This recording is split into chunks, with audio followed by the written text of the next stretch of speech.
নমস্কার সবাইকে, good morning. আশা করি সবাই খুব ভালো আছো।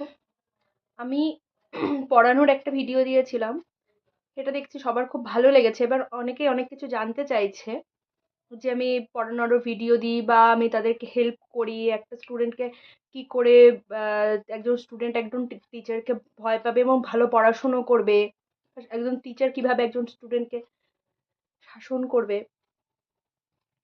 তো আমার একজন স্টুডেন্ট আছে যার নাম হচ্ছে স্বরূপ। সে একদমই পড়াশোনা করতে ভালোবাসে না, পড়তেই চায় না। সে প্রচণ্ড কান্নাকাটি করে পড়তে আসলে। তাকে হচ্ছে আমি 1-1.5 বছর হলো পড়াচ্ছি। এখন সে ভালো লেখে, ভালো করে পড়ে, এখন আর পড়তে আসলে সে কান্নাকাটি করে না। তাকে আমি হচ্ছে অনেক বুঝিয়ে প্রথম থেকে, একটু ভালো লিখলে তাকে গুড বয় বলে, বা খাতার মধ্যে গুড লিখে দিয়ে, বা একটু কোনো সময় একটু চকলেট টকলেট দিতাম।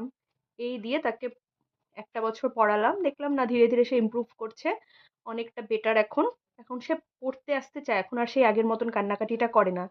ও এখন ক্লাস প্রি 1-এ ভর্তি হয়েছে বালুরঘাটে একটা স্কুলে।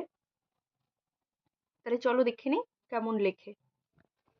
আর ভিডিওটা দেখে যদি কারো ভালো লাগে, প্লিজ আমার চ্যানেলটাকে সাবস্ক্রাইব করে দিও, লাইক করো, আর কমেন্ট করে জানাতে ভুলো না যে কেমন লাগছে আমার ভিডিওগুলো।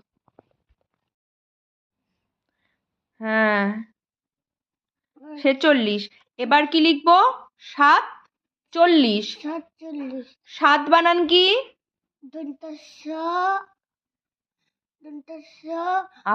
আকার দন্ত স আকার আত্ত 7। 7 বানান কি? হুম,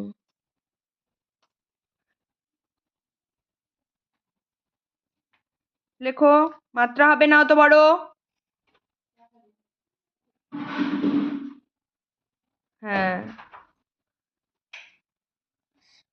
হ্যাঁ, দন্ত স আকার দিলে না। 7। এবার কি লিখতে হবে? 40। 7 লিখে কি লিখতে হবে? তাহলে 40 বানান তুমি জানো, লেখো। 40 হ্যাঁ, বলো বলো 40 বানান বলো আগে।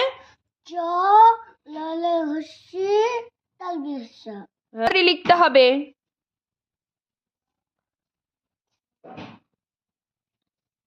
তাড়াতাড়ি লেখো।